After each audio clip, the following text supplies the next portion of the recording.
Nuge is the key there. We've got to figure out, he's got to get his game going, first of all, and get it up and running. And I think in the 3 that he's played, he's improved on a nightly basis. Listening to him talk a little bit, he's feeling a little bit better and a little more confident in his hand and his hands and the timing and that type of stuff. So we'll continue on that way. It can be a tough matchup for other teams if all 3 lines are playing well. But I still believe at some point we will, we'll put some groups of players together just to see what we have. We need to answer a few questions before April 10th. Is one of those questions whether it has to be 3 centers or if it can be 2 centers and a winger? Is that something you need to experiment with before the season ends? Well, my position is I firmly believe a center can go over to the wing and be comfortable, feel fairly good. He's got to experience the boards a little bit and pinching and that type of stuff. I think it's much more difficult to take wingers and put them in the middle. So collecting centermen isn't a problem from my perspective. We can move them around a little bit, and I feel comfortable about that, and we've done that before. Good players want to play with good players, and it's as simple as that. If you have a perception, the Sedins, they're probably lining up in Vancouver to play with Daniel and Henrik, and even the defensemen may even sneak in line every now and then and want to play up there with them. They're that good. What was it like moving Pavelski to the wing? Well, the first one was Marleau going to the wing. It was fine. He wanted to play with Joe Thornton. So it was pretty easy explanation. Patty, I'd like to put you on the wing so that you can play with Joe Thornton. Done. Let's go practice. And away he went. And then Pavelski was the same thing. Pat, we can put you in the 3-hole or we can move you up and play with Joe Thornton. What would you like to do? Joe, let's go practice. And it wasn't difficult at all. You needed another center like Couture. It would have been nice that you had to fall back with Couture. Yeah, and when Logan came up in a playoff series against Detroit, we had Manny Malhotra in the middle and put Logan on the wing. Just because we trusted Manny in the middle there a little bit more. He had that experience. So it's ever evolving. If you look at the way we play, the centers take the draw. Sometimes wingers take draws, lefties and righties. You watch San Jose, Joe Pavelski takes draws on the right-hand side. Jumbo takes them on the left-hand side. You go to center ice, and they'll switch off based on which side the referee's standing on, so they have comfort. It doesn't matter. There's 3 forwards that interact, and they move around, and they trust each other on the line, and they have chemistry, and that's what we'll look for.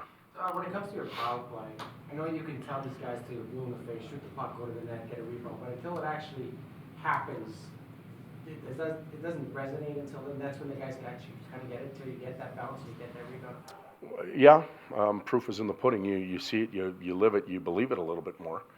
I think that's can be said for our power play after the other day, but we're our own analytics group, much different than all those other Corsi things and stuff, but shots per power play, shots per minute on the power play, we're in the middle of the pack. Doesn't feel like it because the goals aren't going in, and everybody, I mentioned this yesterday, everybody's yelling and screaming, shoot, shoot, shoot.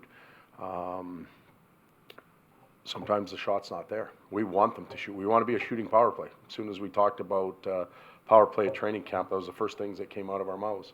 But we'll get better at it. You don't necessarily need that booming shot for the point, though. You just kind of have to get it through. Well, you have to have the ability to get it to the net. Some guys can do that with a booming shot. Other guys do it with a wrist shot, but to get it through, and the ability to slide across the line and create the lane and anticipate where the shot block might come from is real important in today's game. Not so much 10 years ago, but even more now. Nick Lidstrom slid that line real well. Brent Burns does. Shea Weber doesn't slide the line real well, but he creates shooting lanes by moving 2 or 3 feet, anticipating where that might be. So some of those players are elite. What have you seen in Kassian's game? Early we saw him in the top 9 predominantly. He's been on your fourth line. He goes up and down. What's he doing well? What do you need to see more? He's skating better than he did earlier, which is natural. He has more games under his belt. His conditioning's better. He feels stronger. He's more comfortable. So his skating's better.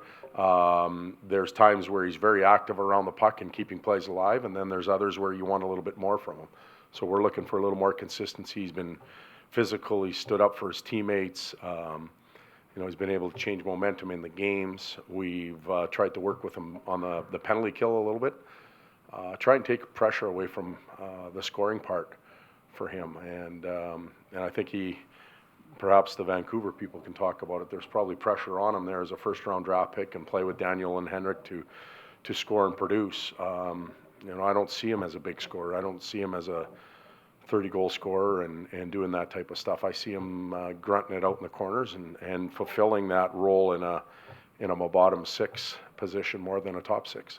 Trying to build a culture as well as a team, did you have any hesitation as a coach about bringing Kassian into your group? No, because we have to take some risk as an organization with players, whether they failed in the past with other organizations as far as results on the ice. We have to take risk. You see players like that succeed in different organizations. We'll have some. You know, I hope that Justin Schultz has a great year and finishes well in Pittsburgh and has a long career there, but it didn't work here for him. So you have to take risks that way. We did some homework on Zach's personal life, and you know, all of us, Vancouver, Edmonton, should be proud of what he's done since he entered the program. Prior to that, probably not, but since, because he's done a really good job of maintaining that and living a real good, healthy life. And you know, that's real important, and we did our homework on that as well. So it was definitely worth the risk. Has he played himself, you know, you look at the future of the Oilers, has he played himself into that picture? Is he somebody that you want going forward? Well, I've liked I've liked the things he's brought to the table. We have nine games left, and I think we talked about this before. A lot of players have a lot to play for in the Oiler world, in the National Hockey League world, and in their careers in those last 9 games. A lot of judgments will be made. Zach will be no different. We'll sit down at the end of the year and we'll figure out if we think he can continue to fit, and he's got to figure out if he thinks he can fit us as well. And right now, I think it's been a good marriage. Booster leagues show you more against St. Louis than some of the other teams, and that they're a big team. It helped that they were a big team and he had a really good game. You know, you're never sure with a smaller defenseman where he'll fit, but I just think he's got better every night. Doesn't matter what type of team we're playing against. He seems to apply his skill set to the game in a positive way. And another pleasant surprise, a found player down the stretch that will continue to push. Because every team in the league can have a small defenseman now, as long as he can skate through the puck. You need some big defenseman, but a smaller defenseman. Well, the game is fast. You have to have players that can maintain that pace in the game, whether they're big or small or whatever. If everybody on your back end is slowing the game down, I don't think you stand a chance. If you're able to get the puck moving, get it off your tape and get it up ice and support it with speed and pace, then you have a chance. So size might come into play, but you know, we'd all like the new Russian defenseman, the 6'8" guy. Like, if he could skate like Carlson, I think we probably wouldn't be signing him as a free agent. You know, like, we'd all be happy with him on our team. Oh. Todd, can I ask you about Griffin Reinhardt's game last time? And if that's the type of game that you probably want to see out of him every time.